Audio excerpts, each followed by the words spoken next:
All right, guys, my son seems to be good and asleep now, so there is time to do the next video. Again, this is my website. You can get on here. I will eventually put more calculators on it. I don't think I have a whole lot of. I have a fractions calculator and an algebra calculator on here. So we'll see. Sounds like somebody just texted me. Maybe one of your parents. I'm starting to send out links to these videos because I want you guys caught up in math. This is a goal of mine. So we're going to go back here to Edge. I miss Internet Explorer, but I don't know why they couldn't have just called it Internet Explorer, but better or something. Oh well. We studied that guy in the last chapter, though, and Gates has got his own things. I don't know that he's the most. I hear somebody else. Sounds like they're using a blow dryer. Probably pretty big for a blow dryer. Neighbor does a lot of sawing and stuff. Okay, so we are on section 1.2, addition and subtraction of whole numbers. Now, I'm going to start out, of course, showing you guys how to do addition and subtraction. Guys, you have a calculator. I want you guys to get ahead. Okay? That's the reason I'm saying the calculators, because my mom, one of the smartest people in the world, at least she was very smart, better at writing than math always. She couldn't add to save her life. My brother, on the other hand, he doesn't like algebra because he finds it useless. He likes calculus. I don't know. I do not know calculus. So anyway, so let's study Marika carried 4 soccer balls from her car to the soccer field. So she carried 4. She returned to her car and carried 3 more soccer balls to the field. By counting the total of 4 soccer balls and 3 soccer balls is, and then it's got this in light blue because that's the number that you're supposed to add to, 7 soccer balls from her car to the soccer field. So we have 4 and plus 3 is 7. Okay, we've done a lot of that this year in math. So the basic addition fact for adding one digit to another digit should be memorized. And that's where a lot of you guys struggle. And you know what? If you can't put it into memory, use the calculator, because I want you guys to get as far ahead as you can. But for the most part, try to memorize your single digits. We've studied a whole bunch of them this year, the small number, the big number.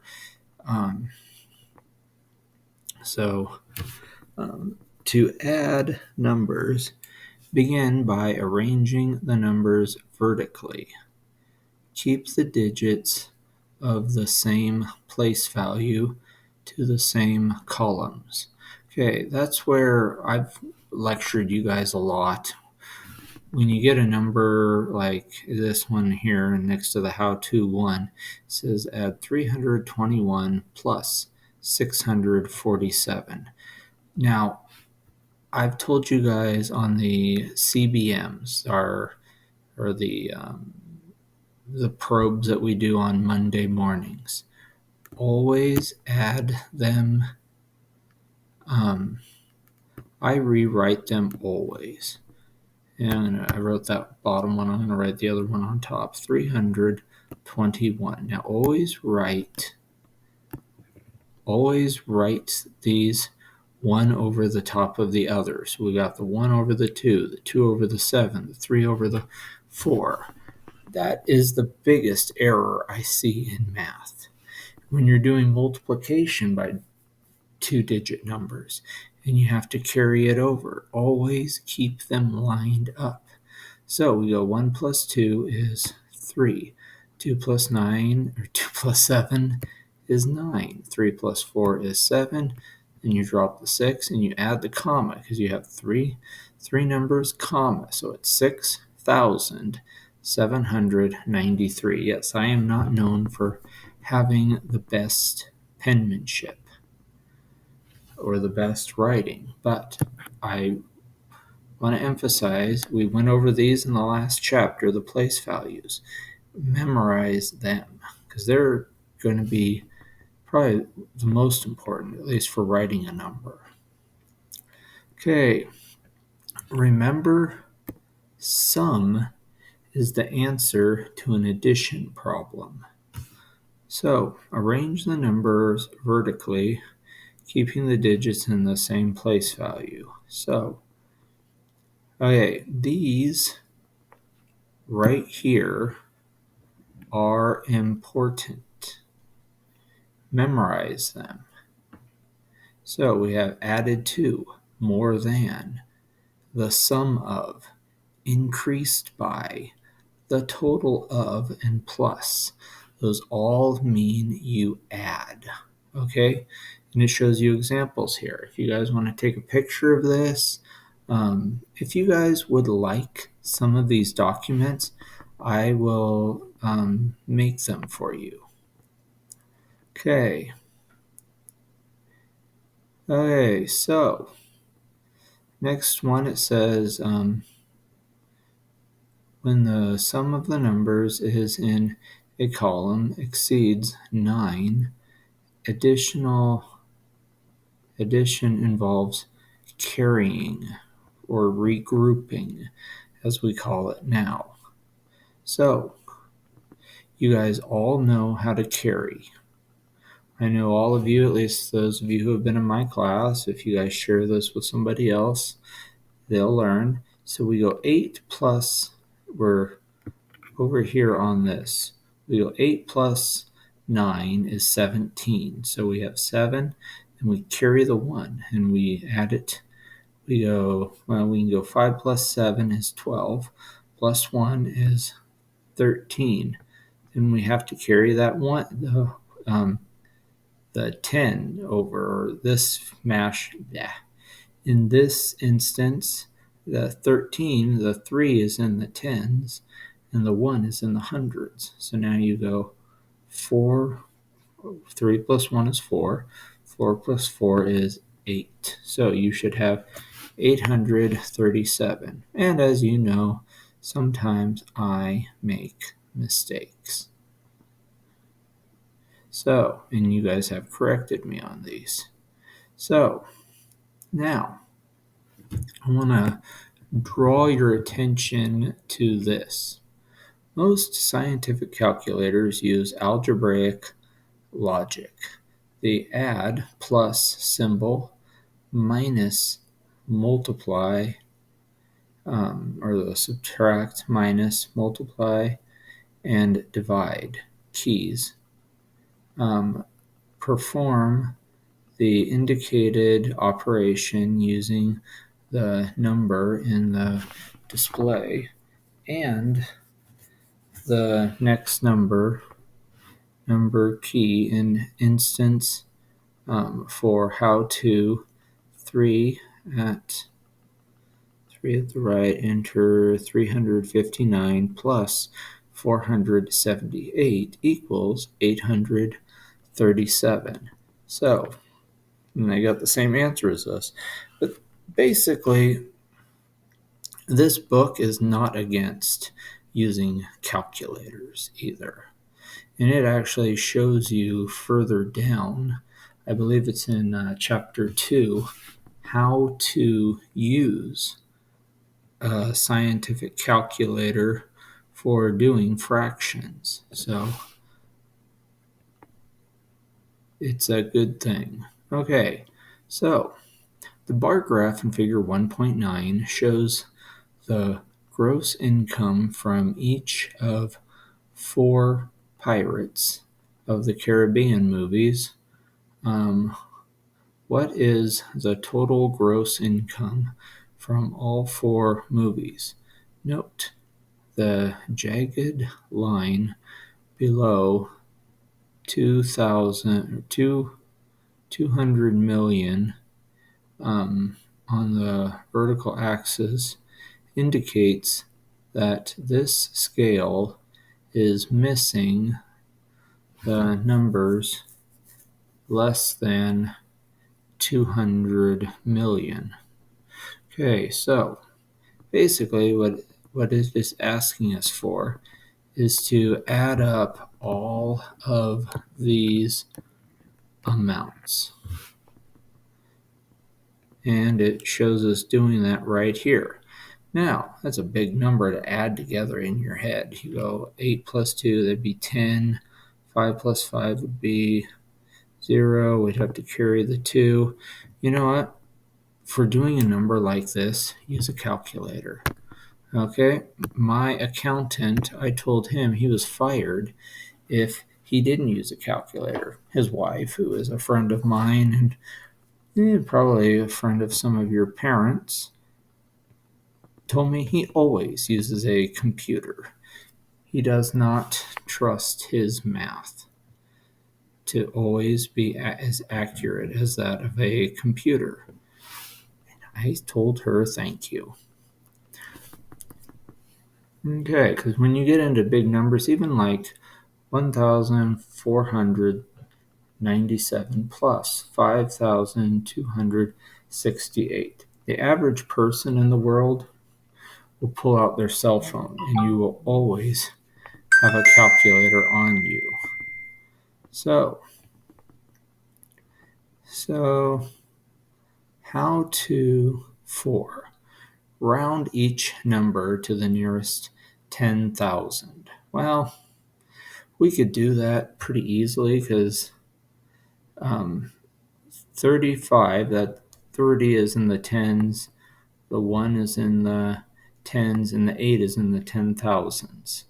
Because whenever you have more over the 1,000, then you have 10,000s, and you have hundreds. So rounding each of these is easy because you just go, well, 30, that 5, that would go up.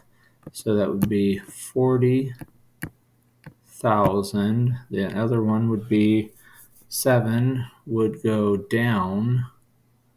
Or no, wait a minute. Yeah, 10,000s. So you go the 10,000 to the 1,000. The 7 would push up to 20, and the 1 and the 8 would go to 80,000. So, here it is right here, 40,000, 20,000, and 80,000. Is it as important? It is if the teacher asks you to do that. But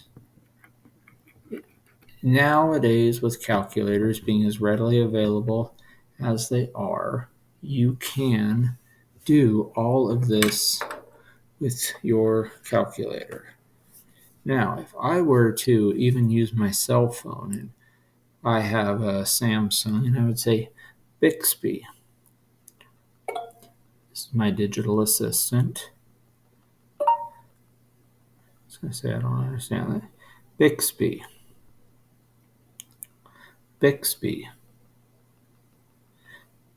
I'll use Hey Google. I found this on the web. Bixby. Add 35,498 plus 17,000. Something's not right. I'm gonna give it a rest. Anyways, I've asked Siri, I've asked Alexa and Google how to do math problems. You just got to be able to say them fast enough, and they'll do them for you. But for me, it's just as easy to use a calculator. Okay, so now we're going to go to the how-to 5. Evaluate A plus B for A equals 678 and B equals 294. Okay, guess what, guys? We have been doing this quite a bit now that we've been into doing our progress monitoring on Mondays. So we go 678, because that is A, and then B is 294. 294. So we go 8 plus 4 is 12. Then we go 8, 17. So we go 7, 9. So 972 is our answer, and that's what they got over here. So, and all you're doing is plugging in, and it said just like our progress monitoring. It says evaluate. It usually says evaluate the expression, and it gave us a number for both variables. That's how you do that. And this will help you guys out with your progress monitoring too.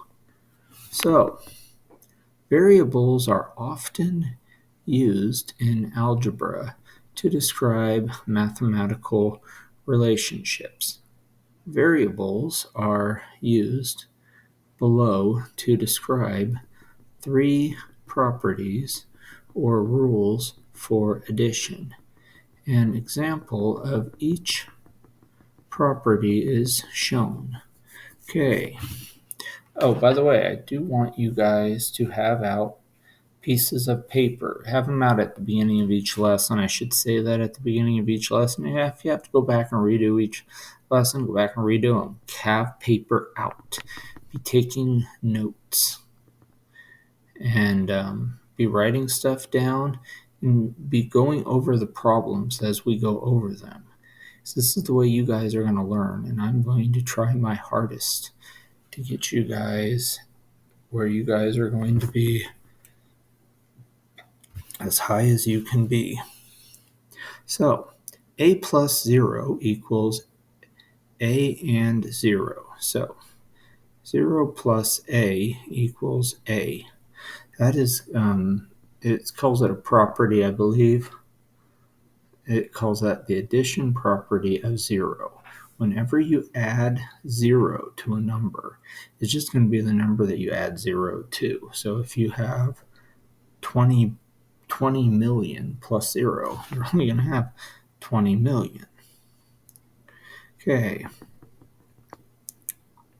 The commutative property of addition. This is something that we've been going over in our number families all year. A plus B equals B plus A. So 5 plus 7 equals 12. Well, 7 plus 5 equals 12. Then you go 12 minus 7 equals 5. 12 minus 5 equals 7. But this doesn't deal with the number families. I actually find this to be much more traditional, which some of your parents might like. This is not Common Core as such. This is doing math as people have done it for years. So now the associative property is a little bit tougher because there you're dealing with parentheses. So a plus b in parentheses plus c equals a plus b plus c. You're just changing them around with the parentheses. And I guess I was in high school really before I learned this, guys, because I was set back a lot by my car accident. So you guys are doing better than I did. So for an example, it's 2 plus parentheses 3 plus 4 equals 2 plus 7 equals 9. And when you added all those, 2 plus 3 plus 4 equals 9, plus 2 equals 7. Now,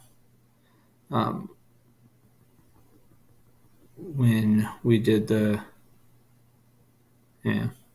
it's just different ways of putting it. I don't find it makes that big of a difference in addition, because it really doesn't, because you're still adding up the same numbers. I think they just want you to know what the properties are called.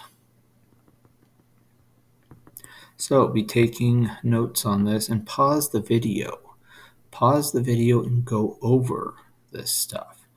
rewrite the expression by using the associative property of addition. So we have parentheses, c plus x in parentheses plus y. So the associative property of addition states that add-ins can be grouped in any order. So we could have put it as 3 plus x plus y equals 3 plus x plus y in parentheses.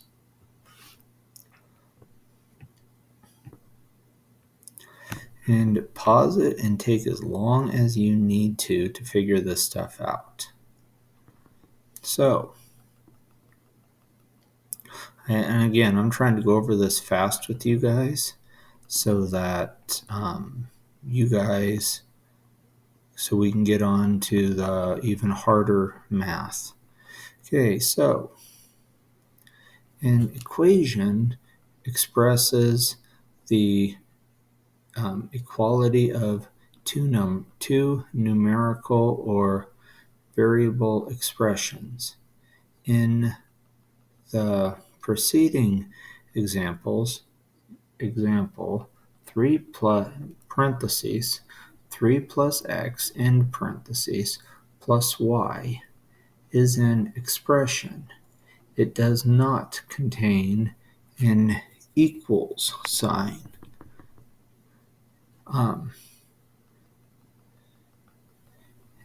In the preceding example, 3 plus x plus y is an expression. It does not, oops, I've already read that. In an equal sign, 3 plus x plus y equals 3 plus x plus y is an equation. It contains an equal sign. Now, I want to zoom in a little bit on this one. This is kind of an interesting fact.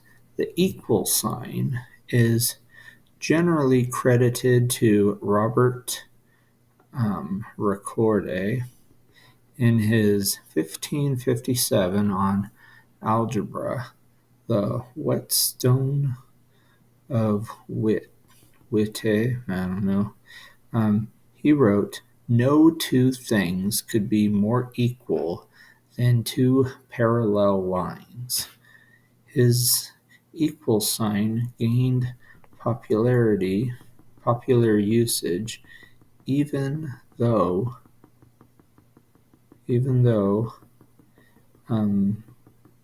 continental mathematicians prefer a dash. So the whole reason the equal sign, because this is a parallel line. This is a parallel line. They are never going to cross because they are parallel, so they are equal. And that's basically why we have an equal sign that looks like two parallel lines, is because nothing is more equal than those two parallel lines, because they will never cross paths. Neither is greater than the other. Pretty cool, I think. A little bit of math lingo for you. So here's another example of an equation. The left side of the equation is the variable expression n plus 4. The right side of the equation is the number 9. So we know n plus 4 equals 9. Now, to solve, we can think in our head, well, what plus equation? What plus 4 equals 9? Now, it doesn't show this right now, but I love to do this. So what we have to do to figure out what the n is, we have to minus 4, because that's the number we know, and we're adding it, so we have to do the opposite and subtract it or minus it from both sides of the equation of the equal sign. So we minus it from a 9. So 9 minus 4 is 5. Now we drop the n and we drop the equal sign. So we know n equals 5. And that is how you guys will be doing algebra. That's how all of our helpers do algebra. It is good.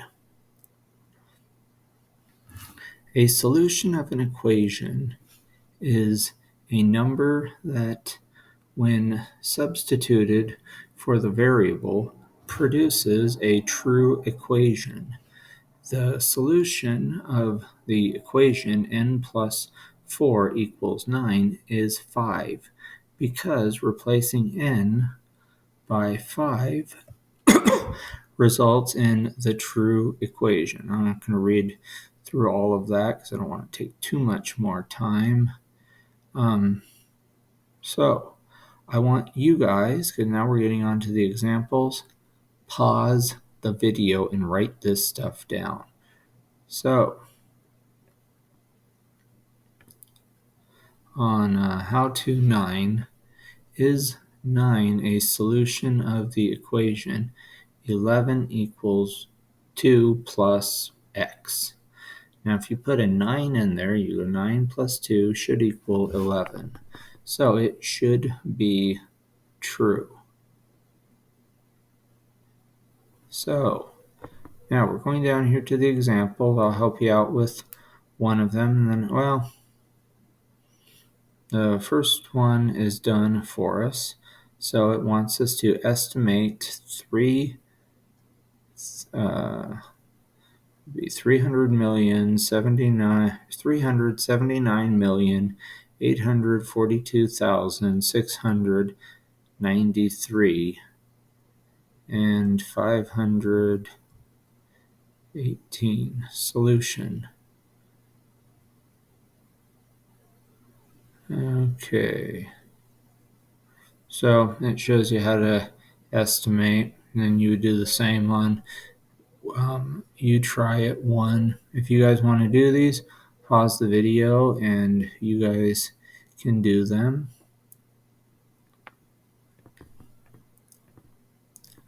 Okay. The top of the circle graph in figure 1.10 is the eggs produced in the United States in recent years. The graph shows where the eggs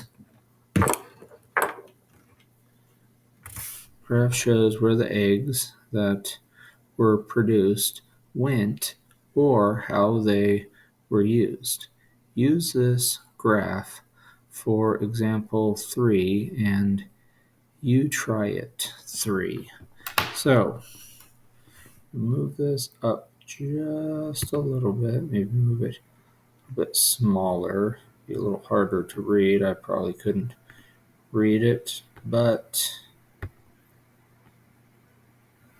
there you have your pie chart.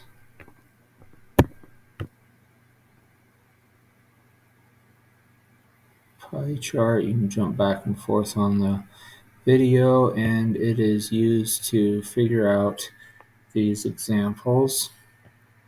And yes, guys, at this time I would be definitely using a calculator. Okay? So, example 4, evaluate x plus y plus z for x equals, just plug in the numbers for x, y, and z. And you can see that they've done that. Then do the same on the you try it now. Use your calculators. You can do it without if you want. Okay, so objective B, to subtract whole numbers. I didn't understand that. Oops, I wasn't asking you, my digital assistant again.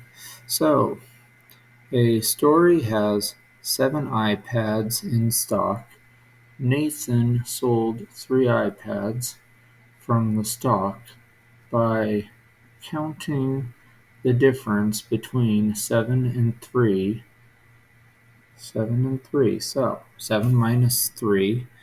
He sold 3. So we have 7. He sold 3 of them. And we should have 4 remaining then. That is the basis of 7 minus 3. Again, we're starting off simple because we've moved down from, we were just doing addition. Now we are doing subtraction. Again, when we start getting into the bigger numbers, now it shows you doing them basically the same way. You want to go, if you're subtracting, go over here, this big number, you want to put them over the top of each other. I know we did this in class quite a bit. So you write 895, so 895 minus 243. So then you go 5 minus 3 is 2, 9 minus 4 is 5, and 8 minus 2 is 6. So our answer was 652. Oops, you know what? Did I mess up? Oh, whoops, I did, because I didn't do it was 5 and a 2. So we had a 3. Yeah, I kind of lose track on that, especially when I'm dealing with stuff. Okay. So how to 9. So again, looks like the wind's blowing outside. Sitting in my kitchen or dining room / kitchen. It's all open. So again, you guys pause the video and go over these. Okay, we're moving on now. How to 10. Again, we've got these problems here. Pause it and do them. Borrow 110. Okay, so now we're dealing with borrowing. What we're doing is we are taking 5. It actually shows putting a dash through the 5. I was not taught that when I was a kid. I did see somebody do that this year, and I thought it was crazy, but you know what? The book even teaches it, so whoever it was, I am sorry. You were doing it correctly according to this book. So we tried taking 8 away from 5, and if you hold up 5 fingers and then you take 8 of them away, it's not going to work. So we do have numbers over here to the side. So we take 1 away from the 2 and we make it 15 minus 8, which is 7. Then we have 1 minus 9. Well, we can't take 9 from 1, so we're going to borrow again. We'll make that into 11. 11 minus 9 is 2. Took the 3 down to a 2. You can't get 6 out of 2, so we're going to move that over, and 12 minus 6 is 6. Then we do 6 minus 4 is 2. So, and that was what they figured out the answer to be. And again, guys, I encourage you guys, pause the videos and make sure you're doing this on your own. Now this whole section right here is dealing with subtraction, which we've studied a lot in class, but I still want you guys to practice. Some of it will be round each number. Like I said, I don't really care that you round numbers, but rounding does make it easier. And if you're going to do them by hand. Okay. 2 basic concepts in the study of geometry are point and line. So, a point is symbolized by drawing a dot. A line is determined by two distinct points and extends indefinitely in both directions, as the arrows on the line shown at the right indicate. The line contains point A and B. Okay, so we have point A and B, that's a line, or I would call it a line segment. And see, it goes, the line continues this way, and the line continues this way. So again, guys, I think I was in high school before I really went over this. Now, array.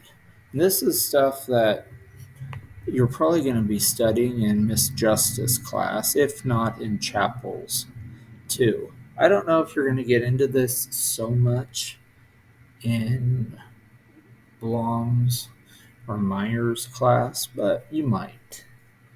Okay, array starts at a point. So we have point A, and array just keeps going on.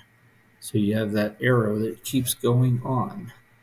The point at which a ray starts is called the end point of the ray. Point A is the end point of the ray shown at the right. A line segment is part of a line and has two endpoints. So A and B is a line segment. The line's still probably going on, but all that we are concerned about is A and B and what's in between. Ooh. A plane is a flat surface and can be pictured as a floor or a wall. Figures that lie in a plane are called plane figures. Now, plane, we have a flat land here in the United States, which is called the plains. I'm not actually sure which state are considered the plain states. I think it's Tornado Alley because tornadoes can travel over plains much better than they can mountains. Here we're in the middle of the Rockies. Not as many no hurricanes are gonna hit us because those take water, but the not as many tornadoes are going to be hitting us. Even though one did hit Cassia County this year. Lines in parallel can be intersecting or parallel. So these lines right down here are parallel lines. It looks like a big equal sign. And these are intersecting because they cross. They meet. They have a junction, I believe is what you would call this. Okay, we have studied this year. I hope all you guys remember. A polygon is a closed figure determined by three or more line segments that lie in a plane. The line segments that form the polygon are called its sides. The figure below are examples of polygons. Over here you have a trilateral. We call it a triangle because it's got three angles. Usually people say, oh, it's got three sides, so it's a triangle. Well, the sides are called laterals. Like this is a quadrilateral because it's got four sides. This is a quadrilateral too. This, anybody, I'm not going to say it right off the bat, but it's got 1, 2, 3, 4, 5 sides. It's actually a pretty nice looking one. It is a pentagon. In this one, we have 1, 2, 3, 4, 5, 6 sides. We studied that in school this year. That is a hexagon. And maybe this summer we will get into geometry. I believe that's chapter 4. So, and when we get that high, we're going to be doing hardly anything but algebra. Okay, algebra and maybe some statistics. I'm excited to get on to statistics. Okay, the name of the polygon is based on the number of its sides, or angles, because it says right here tri, which is 3 angles, not trilaterals.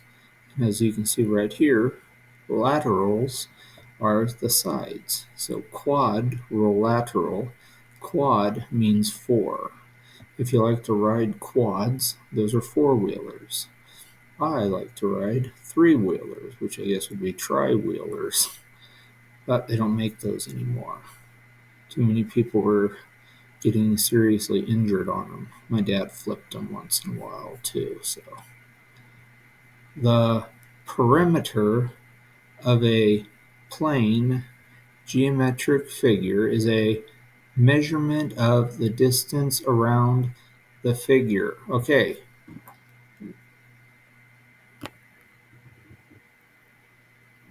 we have up in the classroom, perimeter is all of these sides, okay?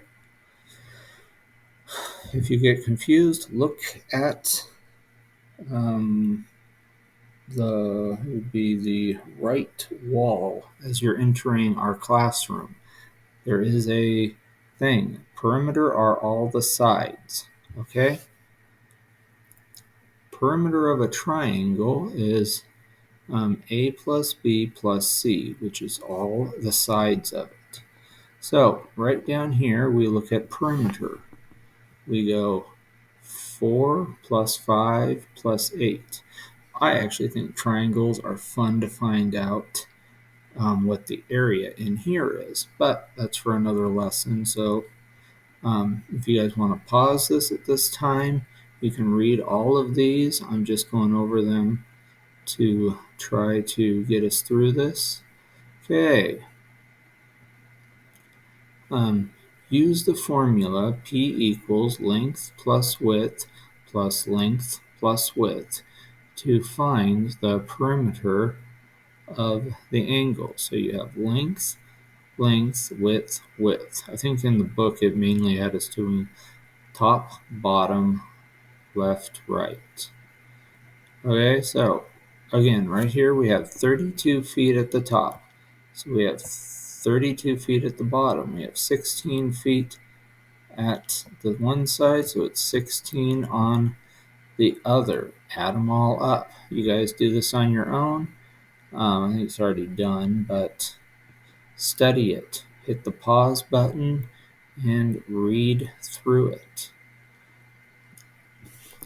In this section, some of the phrases used to indicate the operations of addition and subtraction were presented in solving applications problems. You might also look for the types of questions listed below. Okay, so for addition, how many altogether? Those are good words to look for, because if it wants to know how many, it may say how many in total. Those are good. These are actually good to write down. If you want to refer back to them, how many in all? Okay, how many and, okay? Now, when you're doing subtraction, it might say how many more or fewer. So how many more does, let's say, John and Jake have, um, John has 15, Jake has 14 marbles. How many more marbles did John have than Jake? Okay, or how much is left over? So if John gave away 3 of his marbles, how many did he have left over? And that would be subtraction. How much larger is John's than Jacob's marbles? So the table figure 1.12 shows the number of um, taste genes and the number of smell genes in the mosquito, fruit fly, and honeybee. Use the table for examples 11 and you try it 11. So we're going to look at, here's example 11. I'm going to try to get it. Look at the different mosquitoes, fruit flies, and solve these problems. If you guys are really intrigued by this, I can send you guys a um, rundown of this. You could always take a picture of it right now. So the taste genes of a mosquito are 76. The smell genes are 79. Looks like the fruit fly is 68 and 62. The honey bee is 10 and 170. So then, for example, 1, um, how many more smell genes does the honeybee have than the mosquito? So we go up to smell genes, and we would take um, the honeybee minus the mosquito, because you want to find out how many more genes the honeybee has, which so might be what 91, I think, somewhere close to that. No, yeah. So you guys go ahead and pause the video back there, or pause it now, so you guys can do these. Okay. Now we're going on to example. What is the price of a pair of skates that cost a business $109 and has a markup, which that's how much money they put into it, of $49? Use the formula P equals C plus M, where P is the price of a product to the consumer, C is the cost paid by the store, and M is the markup. Oh, I do happen to know that some of you, particularly one girl, should recognize this because Miss Chappell has been doing this math lately. Wow, you have pretty much just caught up to um, where the seventh grade is, at least part of what the seventh grade is doing in math right now. We've only been through a little bit. Okay, so what I would do is I would add 109 plus 49. So right down here, 109 plus 49, and the price you pay is $158. So the store pays $109. They add $49 to it because that's how they make money, is by bringing it to you and making a profit from that. Do the same thing for you try it 12. Okay, now we're going to go down to example 13. Find the length of decorative molding needed to edge the top walls in a rectangular room that is 12 feet long and 8 feet wide. Well, that's something. If any of you guys go into contracting, you better know how to do this. So this wall is 12 feet, so this wall is 12 feet, this wall is 8 feet. You're just adding them up to find the perimeter because you're not doing the flooring. If you're doing the flooring, that's where you have to know the area, but we won't probably get into area until multiplication, which I think is probably in the next section. Okay, oh, look at this. We are to the end of section 1.2. Again, I am going to move this up here and I am going to say, like I say before, pause it and do the math. Okay? I'm going to stand here for a second just because I like to hear the sound of my voice. But I'm going to talk a little bit. Like number one, in the addition problem shown at the right, which is right here, shown at the right, the add-ins are the numbers blank and blank. The sum is the number, so the add-ins are 24 and 15, and the sum is 39. That is what they equal to. Now, number two, you do it the same way, but it asks for difference, because difference is what you call the number. And I'm not going to tell you guys everything else to do because that's not what we do in school. You guys pause it and do it. Okay, hopefully you paused it, and now we will be moving on to this. This is math that we've been doing all year. Do it, check it, and guess what? You got a calculator. Okay, this is getting into big math. Now I would do it by hand first and then use your calculator to check. Okay, and just remember, if you're in say chapel or anybody else's math, do it. Use your calculator because you're going to have one. Okay, oops, I forgot to say pause it and do it. Okay, hopefully you pause, and now we will move on. Okay, now we're doing this. Some of you guys might have difficulties with reading. We're actually only going to go to there because I don't want to minimize it much.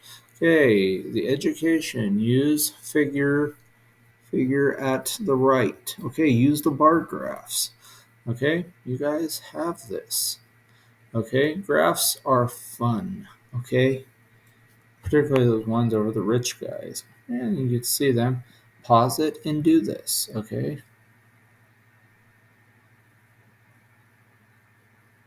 it says to add them and then check by estimating the sum. Estimating the sum means, again, rounding, which is part of, I know, the star testing will at least have you do that. I'm not going to worry so much. I'm sure the state testing will have you do that too, but um, I'm not as concerned. I want you guys to be able to do it, but I also don't want you to take up too much time doing it because I want you guys to move ahead and we're going to have to catch up. Okay, so again, do it by hand, then use your calculator. Woohoo, number 33. Evaluate the expression x plus y for the given values of x and y. So all you do is plug in the numbers for x and y. Guys, this is what you guys are having to do on your progress monitoring. And this is going to push up your progress monitoring if you guys can do stuff like this. Okay? And all we're doing is just plugging in the numbers for x and y. Okay. Oh, by the way, pause it and do it. Okay. We're moving down now. Evaluate the variable expression a plus b plus c for the given values of a, b, and c. So again, it gives you all the numbers, add them together. Okay, rewrite them. Yeah, even using your calculator. I would like you to do them by hand first, then redo them by the calculator. This is going to take a long time, guys. I hope you take some time on this, though. Okay. Identify the property that justifies the statement. Okay, so if you guys need to go back and look at the properties, hopefully you wrote them all down because that's kind of the purpose of taking notes. If you need to rewatch the video over again, do it. Take notes. Okay, 9 plus 12 equals 12 plus 9. That was the commute commutative. I think that's how you say it. If not, if I'm wrong, go ahead and correct me. Okay, so 8 plus 0 equals 8. I believe that was the property of 0. Okay, I'm not going to write out property of 0. You can, because a lot of you guys are better than me. Okay, so we're changing the parentheses. When we change the parentheses, it is the associative property. And yes, the commutative, associative, the property of 0, those are all parts of multiplication too. Some of you already know that, but anyways, I want you guys to go through and do all of these. Use the given properties of addition to complete the statements. The addition property of 0. Okay, 28 plus 0 equals 28 because you're adding 0 to it. Okay, and where was I? I think I was right there. So I'm going to go until I get to right there. Okay, again, pause it and write everything down. Okay, which property of addition allows you to use either expression shown at the right? That is the commutative property. Nope. Boy, did I lose spot. Okay, so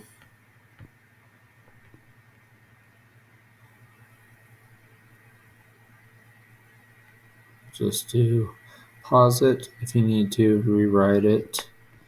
Okay, next we're going to go over here. We're going to go subtract. Okay, pause it. You guys do all this on your own. Use your calculators to check. Okay, do this on your own, copy it down, use your calculators to check. What is 5,426 less than 12,804? So it wants to know what is this minus this. So geology, okay, this is another graph. Okay, use the graph. Pause it and do all this. This is a lot of math, you guys. I don't want to do it all because I don't want to give you the answer, but I also don't want to take time to do it all because it's a lot of work. Okay, I wish I could see you guys having to do all this work. I like that. Nah, I just think this is fun. Okay, x equals 50, y equals 37. And it wants to know x minus y. So, do the math. Okay. Now, go into this, do the math.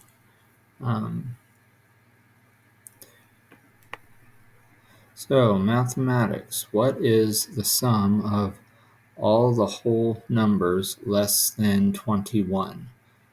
Okay, so it says less than 21. So it doesn't say equal to 21. So I would assume it would want you to add 20 plus 19 plus 18 plus 16. Yeah. Go ahead and do it. It's what it's asking.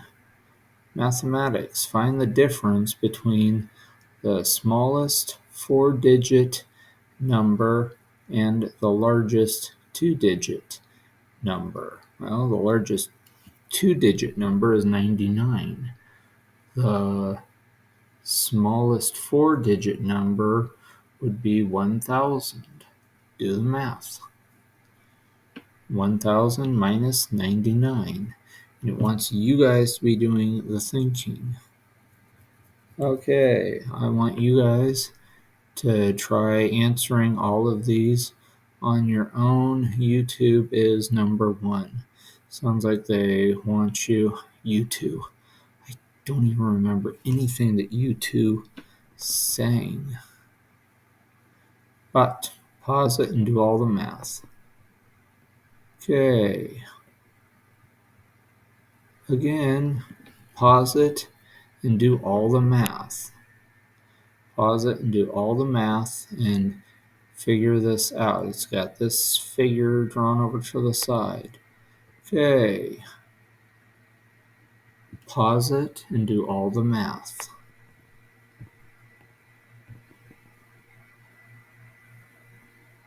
Pause it and do all the math. Actually, let's bring that back up there. There. Pause it and do all the math because it looks like those are business numbers. Business loves graphs. Bar graphs, pie graphs, numbers, whatever. Okay, so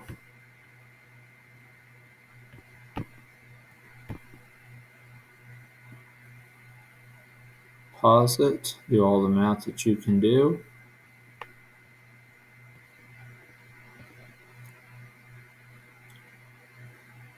Pause it, do all the math that you can do. A lot of these are getting into these big number problems, which is part of what doing this math is about. Okay.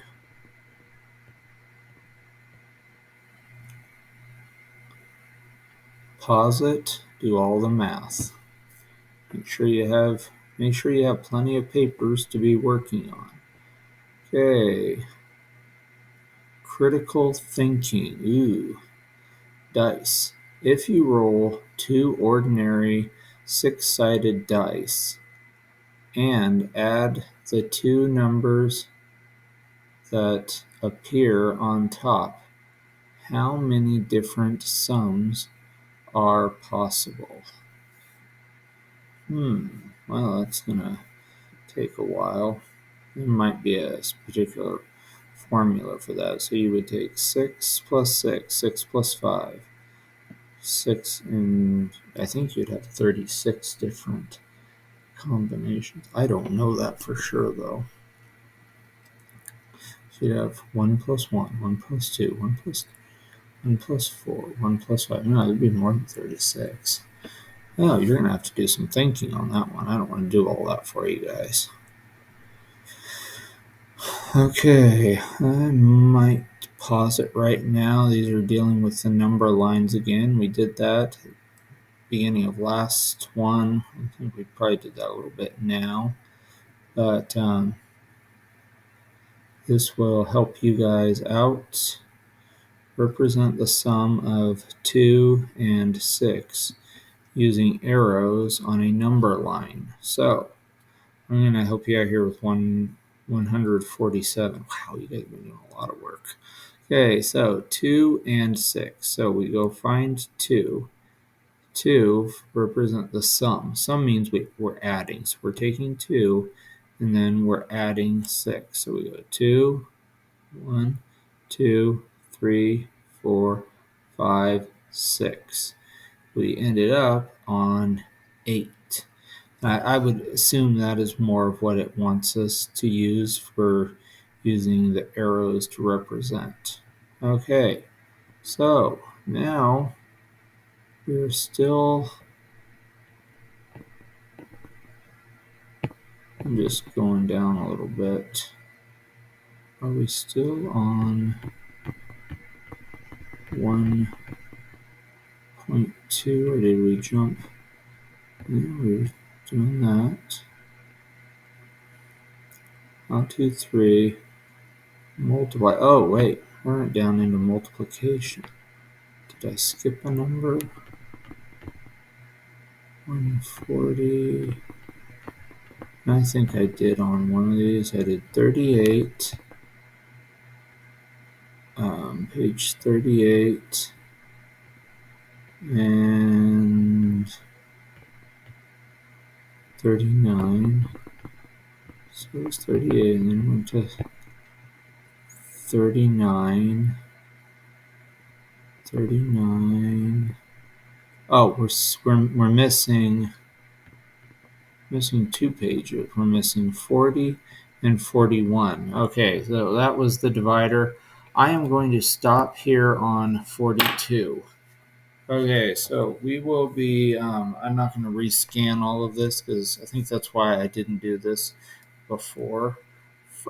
So what it is doing right now, it is working on multiplication. So next time we do this, we will be starting on page 42. This should be section 1.3. Yes, right here, section 1.3, multiplication and division. Okay, we are going to start on 1.3, multiplication and division. Now, this is where I think it's even more important. You can use a number chart. A lot of you guys like my uh, multiplication pockets. You really like the one because it's got the numbers color coded. So all you have to do is look on the number side and know which one to go down to. Makes it a lot easier. But we are going to be doing multiplication. Now this is um, already moved into 2-digit multiplication. So must go over 1-digit multiplication fast.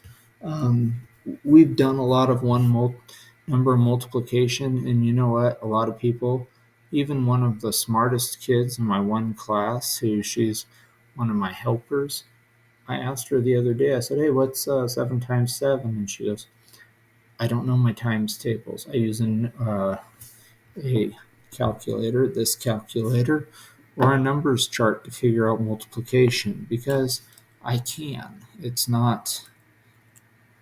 It's it's good to memorize them, but even as adults, most of us don't have our multiplication facts memorized anymore. So, oops, sounds like Everett's waking back up again. So I better be quiet. Um, Anyways, I will load this up onto YouTube and talk to you guys later. And have a good day.